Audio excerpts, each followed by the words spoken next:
Going back to your brain dump for a second, you've got this list. It's changing all the time. Some stuff is critical. Some stuff is, we can do it later. Where do you go from there? Like, do you write out a weekly plan on a piece of paper? Does it go into software? Like, how do you actually schedule this? So if it's priority for the day, it'll be scheduled in that day, usually already scheduled. But say an item did come up from the last week and you've got to adjust it. I'll have the slush time in there. If it's really, really important, I can throw it in a slush block there and deal with it at that time.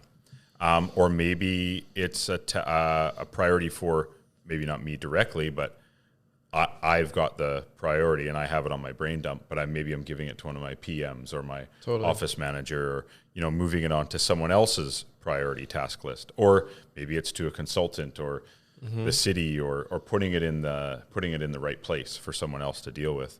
Because if you've brain dump all these priorities and maybe it's not you doing it, but you have to give that to someone else, it might take all of 30 seconds or a minute to send an email to put it onto someone else's plate. But if you haven't brain dumped it and it kept getting put on the back burner for weeks, and now maybe it was a city you had to get a hold of for something that's holding up your permit.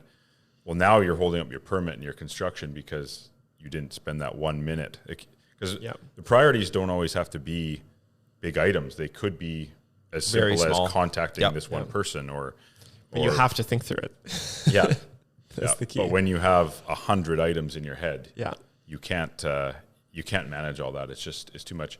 And I think when you brain dump it off your head, there's like an instant sense of relief in your head. Your brain is freer. You know it's down, and you know you're going to get to it. It's not going to get missed. Your brain is freer to have critical thinking or thinking further in the future, stuff like that. Totally.